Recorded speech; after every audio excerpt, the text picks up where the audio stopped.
थक तो नहीं गए हम?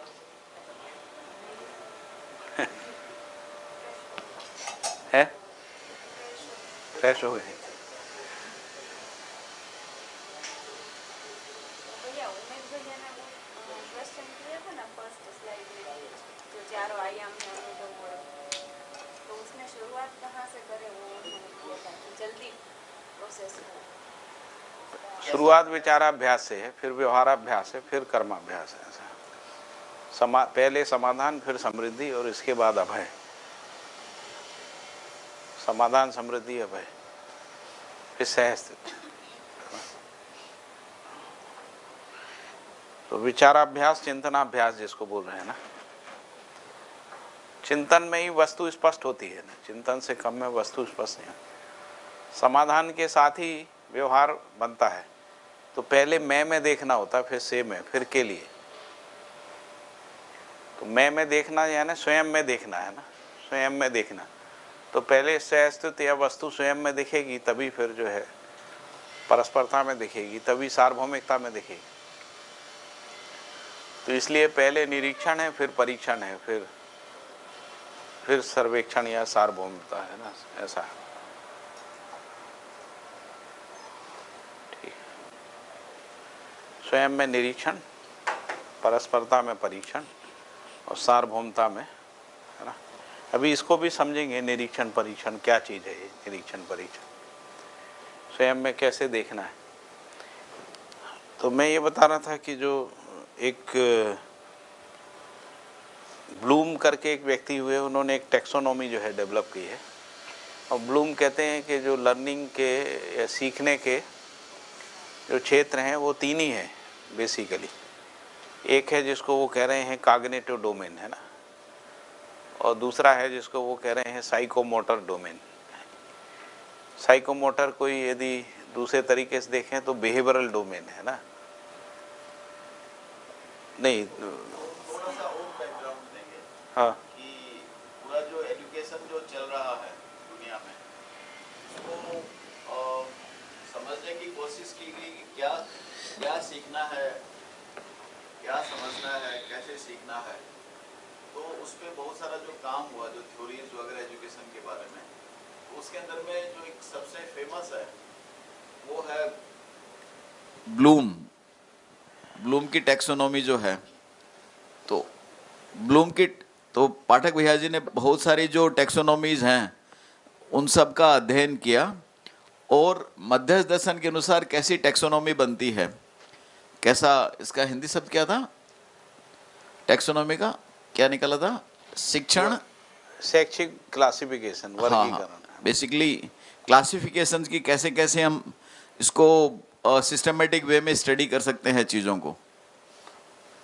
तो उसके बारे में ये जो ब्लूम्स की टैक्सोनॉमी है, वो जो मध्यस्थ दर्शन के अनुसार किस प्रकार की टैक्सोनॉमी बनती है और वो कितनी पूर्ण है, उसके बारे में ये बातचीत हो रही है। तो मैं कह रहा था कि ब्लूम ये कह रहे हैं कि तीन प्रकार के डोमेन हैं। एक है जिसको कह रहे हैं कि कॉग्निटिव डोमेन है, दूसरा बिहेवियरल है, और तीसरा साइकोमोटर है। सर, तीन। हाँ, कॉग्निटिव वही बिहेवियरल है ना। हम भी यही कह रहे हैं कि विचार आयाम है, व्यवहार आयाम है, और व्यवसाय आयाम है। तो एक जगह पे, है ना, मतलब इससे पता लगता है दुनिया में और भी लोग ऐसे ही सोच रहे थे, है ना, ऐसा सोच रहे हैं। तो ब्लूम को तो आप लोग उसमें पढ़ लीजिए गूगल में, या हमने एक डॉक्यूमेंट बनाया है तो वो डॉक्यूमेंट हम शेयर कर देंगे, तो आप कंपैरेटिव देख सकते हैं ब्लूम क्या कह रहे हैं, मध्य दर्शन क्या कह रहा है कॉग्निटिव डोमेन के बारे में। तो वो ये कह रहा है कि जो सहअस्तित्व, सहज वास्तविकता, यथार्थता, सत्यता को समझने का क्रम है, वो शब्द, अर्थ, परिभाषा, अवधारणा और ज्ञान और दर्शन है। ये इसका एक सीक्वेंस है। शब्द है, शब्द से अर्थ है, परिभाषाएं हैं, अवधारणा है, फिर दर्शन है ना। ये इसका एक सीक्वेंस है। तो शब्द और अर्थ से वास्तविकता, यथार्थता, सत्यता का भास होता है, परिभाषाओं से आभास होता है, अवधारणाओं से प्रतीति होती है, और दर्शन से अनुभव होता है। ये इसका सीक्वेंस। इसमें जो अध्ययन का क्रम है वो श्रवण, मनन, निधिध्यासन और अनुभव है, ऐसा है। तो पहले श्रवण है, फिर मनन है, फिर निधिध्यासन है और फिर अनुभव। ठीक है, तो ये 3 एक्सेस हो गई। ऊपर एक एक्सेस और है, ऊपर और नीचे, नीचे बस ये, बस थोड़ा सा ऊपर करिए, बस बस। तो इसमें जैसे शब्द अर्थ और श्रवण पूरा होता है तो भाषा भाव वस्तु स्पष्ट होती है ना, इसी का नाम भास है। जैसे ये मनन होता है यानी परिभाषाएं स्पष्ट हो गई और आभास हो गया, है ना, तो अभिव्यक्ति बनती है ना, नहीं तो अभिव्यक्ति नहीं बनती, यानी आप समझाने जाएंगे तो अटक जाएंगे, है ना। इसके बाद निधिध्यासन हो गया और अवधारणाएं स्पष्ट हो गई, है ना, ये वाली एक्सिस पे आ गए, है ना। अवधारणा स्पष्ट हो गई, निधिध्यासन हो गया यानी प्रतीति हो गई। निधिध्यासन ही साक्षात्कार है ना, साक्षात्कार हो गया तो संप्रेषणा बनने लगती 4 एक्सेस में, है ना। यदि आपको वस्तु के साथ साक्षात्कार हो गया तो आपको संप्रेषित करना आ जाएगा, नहीं तो नहीं आएगा।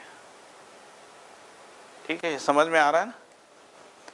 यानी प्रतीति हो गई, अवधारणाएं स्पष्ट हो गई, यानी निधिध्यासन हो गया, है ना, यानी साक्षात्कार हो गया तो संप्रेषणा हो जाएगी, है ना। अब यहाँ देखिए, यदि शब्द अर्थ स्पष्ट है, श्रवण हो गया यानी शब्द अर्थ स्मृति में आ गया, श्रवण का मतलब है शब्द और अर्थ स्मृति में आ गया है, तो वास्तविकताओं का भास होगा। तो वो किस रूप में होगा, यहाँ लिखा है नाम रूप संबोधन संकेत वस्तु सूचना का स्मरण अर्थ का आस्वादन तुलन विश्लेषण निर्णय, इस रूप में हो। अब यदि मान लीजिए मनन हो गया, परिभाषाएं स्पष्ट हो गई, आभास हो गया, तो क्या होगा, तो रूप गुण गणना काल विस्तार श्रम गति परिणाम की स्पष्टता अर्थ ग्रहण वहन समझदारी और अर्थ संश्लेषण हो जाएगा, अर्थ का संश्लेषण शुरू हो जाएगा। उसी अर्थ का संश्लेषण ही जो है वो उसको कह रहे हैं कि परिभाषाएं के रूप में रहता है। परिभाषाएं क्या होती हैं, अर्थ को संश्लेषित करती हैं ना, ऐसा है। और इसी से वास्तविकता यथार्थता सत्यता का आभास होता है, इससे भी पूरा पता नहीं लगता है। फिर इसके बाद अवधारणाएं जब स्पष्ट होती हैं, साक्षात्कार हो जाता है, यहाँ पर जो आभास हुआ है ये साक्षात्कार में आ जाता है यानी प्रतीति में आ जाता है। उसमें अनुक्रम की स्पष्टता होती है जिसको साक्षात्कार करें, ज्ञान विवेक विज्ञान का प्रकटन होता है और संयोजन समरसता मूल्यांकन समीक्षा और प्रयोजन की स्पष्टता होती है। ठीक है, इसी का नाम प्रतीति है। और जब हमको दर्शन स्पष्ट हो जाता है यानी दर्शन अनुभव में आ जाता है, उस स्थिति में प्रकाशन है, जिसको प्रकाशन क्रिया कह रहे हैं। वो सहअस्तित्व में अनुभव, सहअस्तित्व में नियम न्याय धर्म सत्य का बोध संकल्प स्वीकृति प्रयोग और प्रमाण। तो ये पूरा मिला के इसको हम लोग कह रहे हैं ये कॉग्निटिव डोमेन है। ये 4 एक्सेस में जो है इसको डिफाइन किया। अभी तक जो ब्लूम ने डिफाइन किया वो केवल 2 एक्सेस में है, इसमें हमने 4 एक्सेस में, है ना, यानी 16 कंपोनेंट आपस में इंटरकनेक्टेड है। भैया इसको एक एग्जाम्पल से थोड़ा समझाएंगे कि वो भास आभास प्रतीति अनुभव और कैसे उसका श्रवण मनन निधिध्यासन अनुभव ऐसा। देखिए, शब्द का अर्थ यदि आपके श्रवण में नहीं आया है, आपकी स्मृति में नहीं है, तो आप कैसे आपको भास होगा। भास के लिए, है ना, शब्द अर्थ आपके श्रवण में तो रहना चाहिए, नहीं तो कैसे होगा, है ना। फिर जैसे ही हम परिभाषा में जाते हैं, जैसे न्याय शब्द और न्याय का अर्थ हमने पढ़ लिया, तब हमको परिभाषा में जाना पड़ता है, यानी न्याय का मतलब क्या है। परिभाषा में जाने के लिए मनन करना पड़ता है, तभी अर्थ ग्रहण की क्रिया होती है। यहाँ केवल श्रवण हुआ था, यहाँ अर्थ का ग्रहण हो रहा है। अर्थ का ग्रहण मनन में तुलना विधि से होता है, विश्लेषण विधि से होता है, यानी चित्त चित्त से पहले हो जाता है, वृत्ति में हो जाता है ना, ये वृत्ति में होने वाली क्रिया है।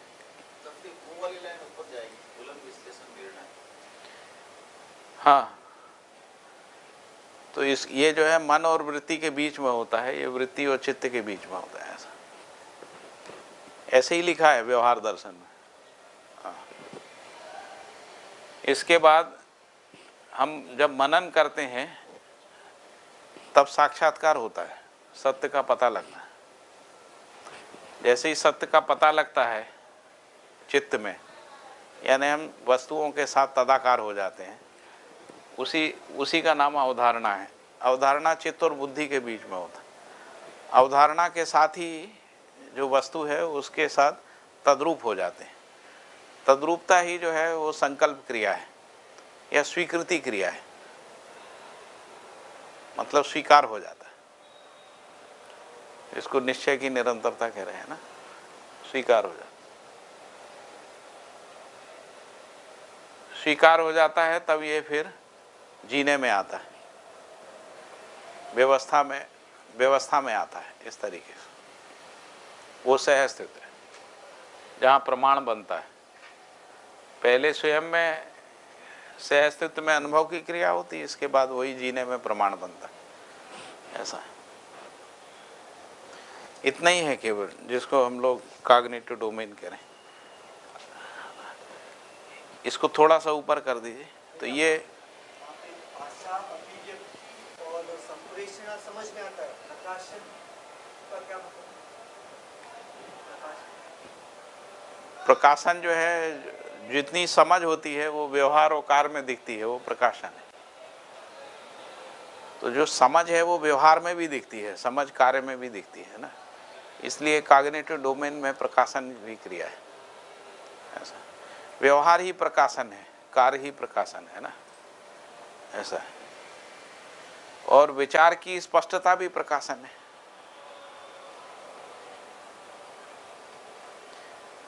हमको जो समझ में आता है वो प्रकाशन क्रिया ही है, समझना प्रकाशन क्रिया है ना। कोई भी समझ प्रकाश में ही होती है। जब भी अपन बात करते हैं कोई चीज समझ में आती है, वो आपके अंदर प्रकाशित हो गई है ना। समझ जो है प्रकाशन क्रिया है। जब हम उसको भाषा में बोलते हैं, है ना, नहीं फिर ये कम हो जाएगा ना। हाँ, इसीलिए उसको बंद किया था।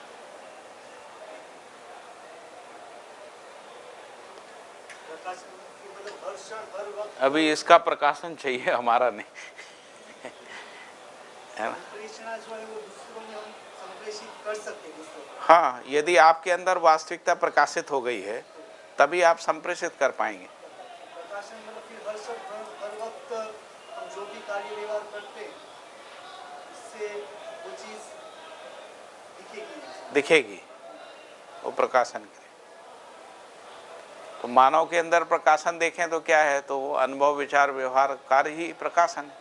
इतना ही प्रकाशन है पूरी मानव की एक्टिविटी।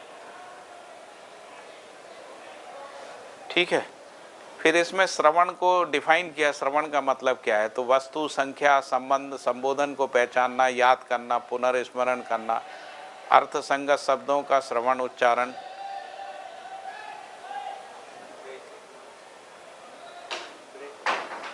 विभिन्न आयामों में तुलना, विश्लेषण, व्याख्या, निर्णय करना, अर्थ की स्मृति और स्पष्टता, ये श्रवण की क्रिया है जिसको अपन श्रवण कह रहे हैं। मनन क्रिया क्या है, तो मौखिक, लिखित, चित्रित संदेशों का वर्णन, उदाहरण, वर्गीकरण, संक्षिप्तीकरण, निष्कर्ष निकालना, तुलना, विश्लेषण, व्याख्या करना और अर्थ का निर्माण करना। निधिध्यासन क्या है, तो निधिध्यासन में आकार, प्रकार, प्रयोजन, संभावना का चित्र ग्रहण, निर्माण और गुणों का गतिपूर्वक नियोजन, सुसंगत योजना बनाना, कार्यान्वित करना, संगठन और संयोजन करना, व्यवस्था का चिंतन और मूल्यांकन, ये निधिध्यासन है। अनुभव क्या चीज़ है, तो अनुभव बोध, सत्य बोध, जीवन बोध, व्यवस्था बोध, अनुभव मूलक अध्ययन विधि से संपन्न होना, समझ में आना, प्रमाणित होना, स्थिति में निर्भ्रमता, सहस्तित्व में जीना, इसको अनुभव। पढ़ लेना ना, अभी याद नहीं करना है अपन को। इसको डायग्राम है, आप अपना आराम से पढ़ लेना। एक एक चीज़ पे बहुत सारा डिस्कशन होगा, एक एक चीज़ पे कि कौन सी चीज़ कहाँ क्यों रखी। तो हमने इसको मॉड्यूल कर दिया है, और ये मॉड्यूल कर दिया है तो इसका मतलब ये नहीं फाइनल है। मान लीजिए आपको पढ़ते पढ़ते कुछ समझ में आता है, आप थोड़ा बहुत चेंज कर सकते हैं, लेकिन मध्य दर्शन पूरा स्ट्रक्चर ऐसा ही है, जिसको अपन पूरा कॉग्निटिव डोमेन का स्ट्रक्चर कह रहे हैं, वो इतना ही है। कोई चीज़ें ऊपर नीचे हो सकती हैं, इधर उधर हो सकती हैं ना। हाँ, तो अगर हम उसको मतलब एक बार जैसे ब्लूम्स टेक्सोनोमी में जो रिमेम्बरिंग, अंडरस्टैंडिंग, अप्लाइंग, हाँ, वो जो बोला है उसको अगर हम यहाँ पर देखें तो कैसे देखेंगे उस चीज़ को?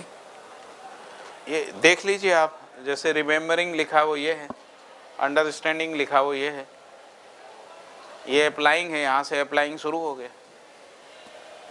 है ना, सिंथेसिस शुरू हो गया, ऐसे ही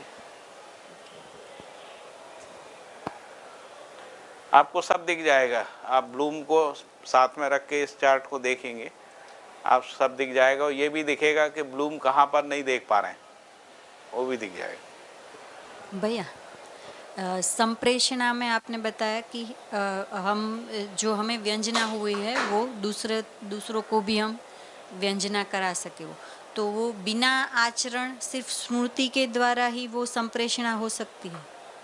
दोनों, विचार की संप्रेषणा, व्यवहार की संप्रेषणा, कार्य की संप्रेषणा, तीनों होती ना। सीखे हुए को सिखा देना, किए हुए को करा देना, समझे हुए को समझा देना, यही संप्रेषणा कार्यक्रम। समझे हुए को समझा देना समझ का प्रमाण है, सीखे हुए को सिखा देना। व्यवहार सीखने की चीज़ है, विचार समझने की चीज़ है, और कार्य करने की चीज़ है ना। तो हमको कोई काम आता है दूसरे को सिखा देना, तो हमको काम आता है, इसका प्रमाण है। हमको व्यवहार आता है, हम किसी को सिखा पाते हैं, तो हमको व्यवहार आता है, ये सिद्ध होता है। हम कोई चीज़ समझ गए हैं, दूसरे को समझा पाते हैं, हम समझ गए, ये सिद्ध होता है।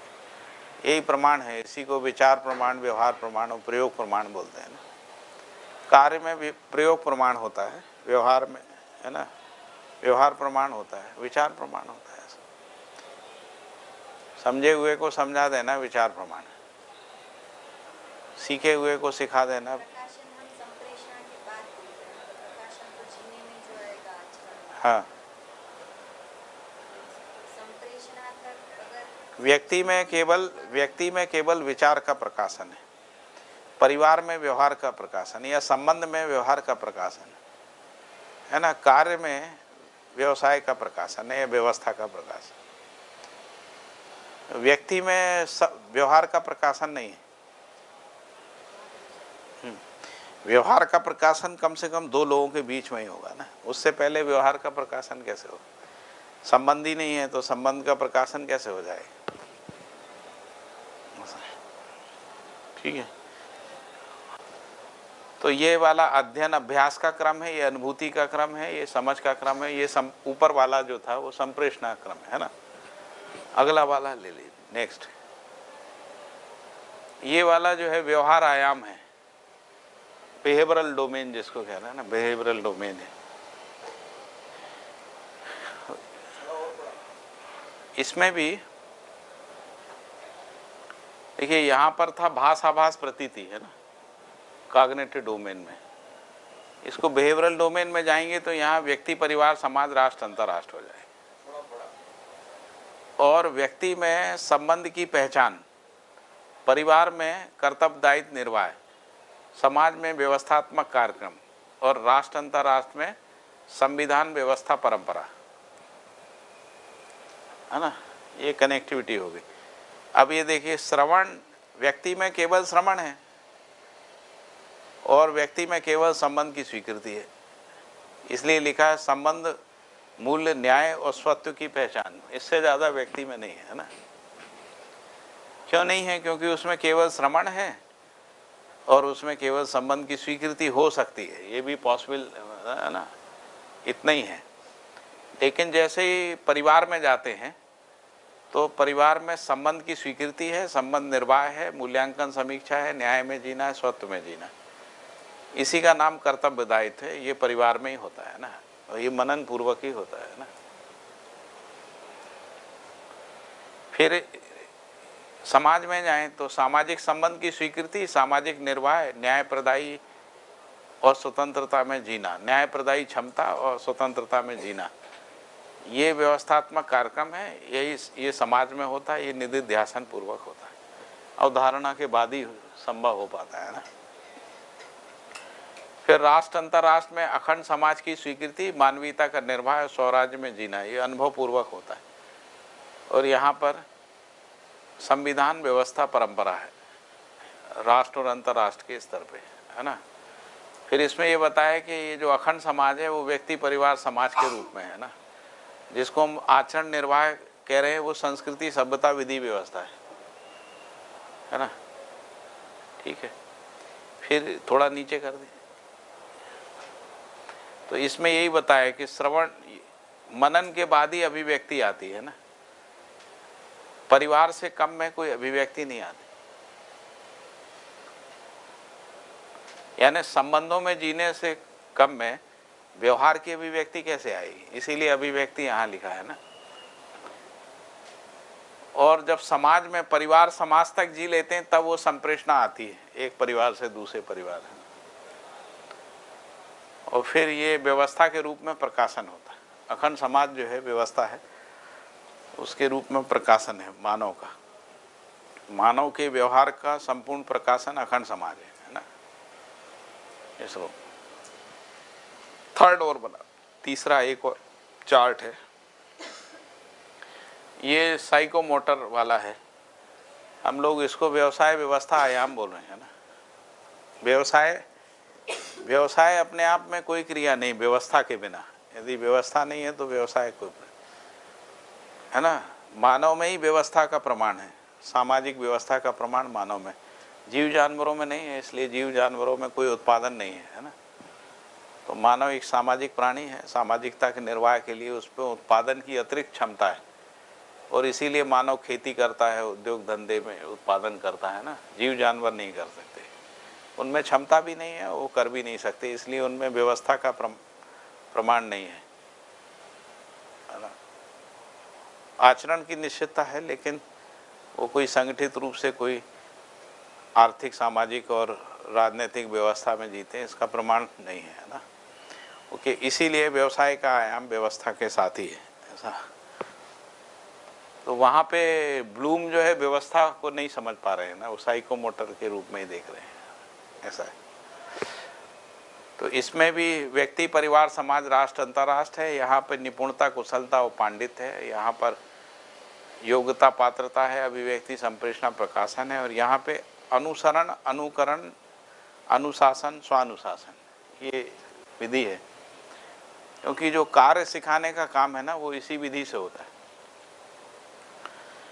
तो इसमें जो ये अनुसरण है वो व्यक्ति में ही होता है, उससे जो है निपुणता का विकास होता है, श्रम से समृद्धि और सामाजिक निर्वाह की स्वीकृति होती है, और शरीर को स्वस्थ रखने का कार्यक्रम रहता है। इसी का नाम निपुणता है ना। यही पात्रता योग्यता पात्रता योग्यता और पात्रता है आगे के लिए का।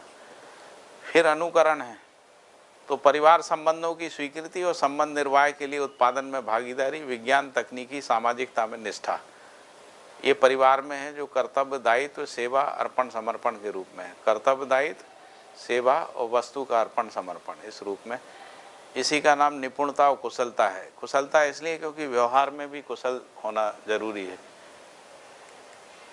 केवल स्किल आना जरूरी नहीं है, स्किल के साथ बिहेवियरल जो है ना, इसलिए बाबा जी कह रहे हैं कि उत्पादन में न्याय है ना। उत्पादन क्रिया में यदि न्याय नहीं है तो यांत्रिक क्रिया है, इसीलिए इसमें ये लिखा है संबंध की स्वीकृति संबंध निर्वाह के लिए है ना। फिर अनुशासन है, तो जो अनुशासन है वो समाज में ही होगा, सामाजिकता के निर्वाह शिक्षा संस्कार ये सब व्यवस्थात्मक कार्यक्रम अखंड समाज में निष्ठा व्यवस्था में निष्ठा इस रूप में होगा। फिर इसके बाद राष्ट्र अंतर्राष्ट्रीय स्तर पे अखंड समाज 10 सोपानी व्यवस्था में नियम न्याय धर्म सत्यपूर्वक जीना, मानवीय आचरण का निर्वाह जागृति और उसका प्रमाण, ये निपुणता कुशलता पांडित्य है, यही प्रकाशन है व्यवस्था का, ये स्वानुशासन पूर्वक होता है।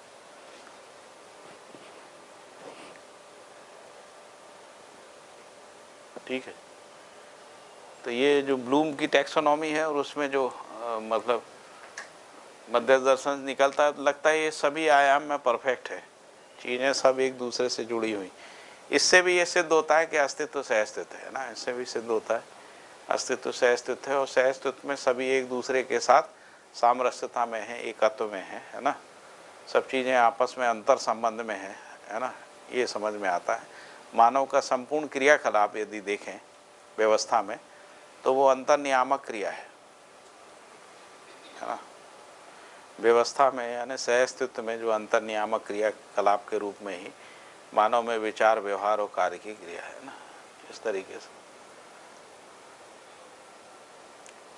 ठीक है, एक और चार्ट है, ये तो आपने देखे ही होगा है ना। इसमें ये कह रहे हैं कि जो भी सब्जेक्ट हैं, अभी जो सब्जेक्ट हैं, इनमें कमी क्या है परिपूर्णता के अर्थ में। तो वो कह रहे हैं विज्ञान में चैतन्य पक्ष का अध्ययन नहीं, दर्शन शास्त्र में क्रिया पक्ष का अध्ययन नहीं, मनोविज्ञान में संस्कार पक्ष का अध्ययन नहीं, साहित्य में तात्विकता का अध्ययन नहीं, इतिहास और भूगोल में मानवीयता का अध्ययन नहीं है ना, अर्थशास्त्र में सदुपयोगिता का और सुरक्षा का अध्ययन नहीं। अर्थशास्त्र जो है ना ज़्यादा प्रॉफिट सेंट्रिक हो गया पूरा है ना। समाजशास्त्र में मानवीय सभ्यता संस्कृति का अध्ययन नहीं, समाजशास्त्र पूरा समुदाय के रूप में है, समुदाय का समाजशास्त्र है। वहाँ पे समाज को कह रहे हैं हिंदू समाज, मुस्लिम समाज, ये समाज, इस तरीके से समाज को डिफाइन कर रहे हैं, जिसको हम लोग समुदाय कह रहे हैं। तो यहाँ पे हम कह रहे हैं कि मानवीय सभ्यता संस्कृति स्पष्ट नहीं हो रही। राजनीति शास्त्र में मानवीयता का संरक्षण संबंध नहीं है, क्योंकि ये पूरा राजनीति शास्त्र स्टेट नेशन में फोकस हो गया है ना, स्टेट नेशन में से ये निकलता नहीं है, ऐसा है। अगला नेक्स्ट विषयों के साथ में इनको और जोड़ दिया जाए, है, इन विषयों के साथ में इनको जोड़ देते हैं। हाँ, तो ये पूर्ण हो सकते हैं। शिक्षा के मानवीकरण के लिए आवश्यक है विविध विषयों का पूर्णता में अध्ययन किए जाने की आवश्यकता। आगे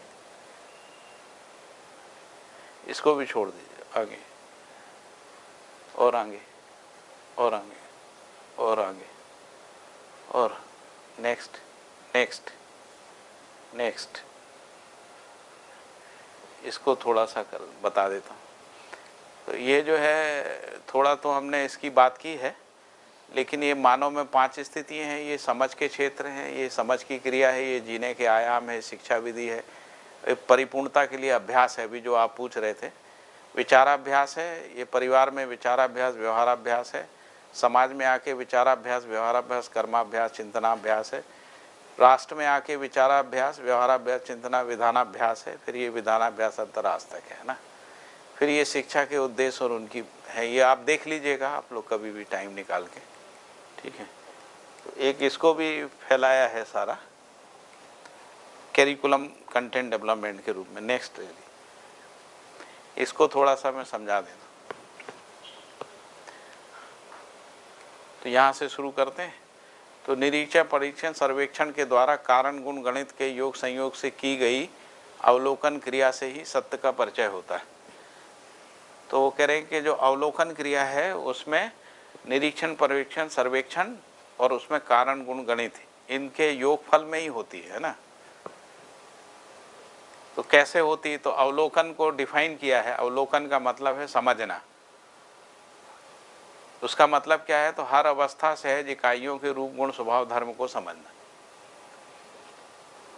तो इसमें आलोक शब्द है, आलोक का मतलब है ज्ञान विवेक विज्ञान सहित बोध पूर्वक की गई दर्शन क्रिया, वो आलोक है ना। अवलोकन क्रिया में जांचना और परखना होता है।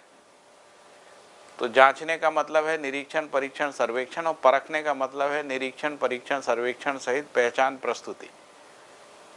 तो ये पहले जांचना होता है, फिर उसकी पहचान प्रस्तुति के रूप में परखना होता है। अब इसमें जो निरीक्षण परीक्षण सर्वेक्षण है उसका मतलब क्या है और उससे क्या हासिल होता है। तो निरीक्षण का मतलब है निश्चय पूर्ण स्पष्ट स्थिति गति दर्शन। इसका मतलब क्या है, सहअस्तित्व में स्थिति गति के सहअस्तित्व में जो दर्शन क्रिया है वो निरीक्षण है। हम कह रहे हैं कि स्वयं में देखना, आप स्वयं में क्या देखना, निरीक्षण यानी स्वयं में देखना, तो स्वयं में स्थिति गति को देखना। तो हमारे अंदर स्थिति क्या है, तो विश्वास स्थिति है, और जो हमारे अंदर जो क्रियाकलाप है वो गति है। तो स्थिति गति के सह अस्तित्व में दर्शन क्रिया है। केवल क्रिया को देखें, आशा विचार इच्छा को, तो दर्शन क्रिया नहीं है ना। तो स्वयं में ज्ञान है, ज्ञान में हमारी जो आशा विचार इच्छा है उसका अध्ययन करना। तो ये स्थिति गति दर्शन के रूप में निरीक्षण की क्रिया है जो सह अस्तित्व में होती है ना। उससे क्या होता है, तो उससे ज्ञान और अनुभूति होती है। निरीक्षण विधि से ज्ञान है ना, तो हमको पता लगता है कि विश्वास में भय नहीं है, विश्वास में ऐसा है, ऐसा ऐसा, ये ज्ञान का प्रकटन होता है ना। और उसमें अनुभूति क्या होती है, सुखानुभूति होती है, सुख की अनुभूति होती है, मूल्यानुभूति होती है। परीक्षण क्या है, तो परीक्षण का मतलब है क्यों, कैसे, कितना का आकलन विधि। अभी परस्परता में हम लोग ने पढ़ा है, परस्परता में परीक्षण, क्या परीक्षण करना परस्परता। तो कोई भी क्रिया क्या है, कैसे है, कितनी है, इसका आकलन, इसका स्पष्टीकरण, चित्रण और ज्ञान अर्जन, इसको परीक्षण करें। परीक्षण पूर्वक क्या हासिल होता है, तो दर्शन और अनुभूति होती है। यहाँ ज्ञान और अनुभूति, यहाँ दर्शन और अनुभूति। सर्वेक्षण से प्रयोग और अनुभूति है। सार्वभौमता में अधिकाधिक निरीक्षण परीक्षण क्रिया को सर्वेक्षण कह रहे हैं ना, आधिकारिक निरीक्षण परीक्षण को, क्योंकि जो सर्वेक्षण है वो किसी एक मेथड से होता है ना, जिसको हम कहते हैं कि सार्वभौमता का सैंपल लेके होता है, इसलिए वो रिप्रेजेंटेटिव और आधिकारिक होता है। फिर ये इन तीनों से हमारे अंदर विश्लेषण, विवेचना और परिलक्षित होना होता है। तो विश्लेषण का मतलब क्या है, अनेक प्रकार, अनेक कोणों से परीक्षण किया गया सत्यापन, ये विश्लेषण। परीक्षण, ये विवेचना क्या है, तो अनेक दिशा कोण से परीक्षण पूर्वक समाधानकारी सूत्र सहित लक्ष्य को पहचानना। तो विवेचना का मतलब है, विवेचना में क्या जुड़ गया, समाधानकारी सूत्र सहित लक्ष्य को पहचानना, ये विवेचना है। फिर परिलक्षित होना, परीक्षण पूर्वक पहचाना हुआ, निरीक्षण पूर्वक निर्धारित, स्वीकृत और प्रमाणित करने की दृष्टि विकसित करना, ये परिलक्षित होना। इन तीनों से फिर शोध आता है, निदान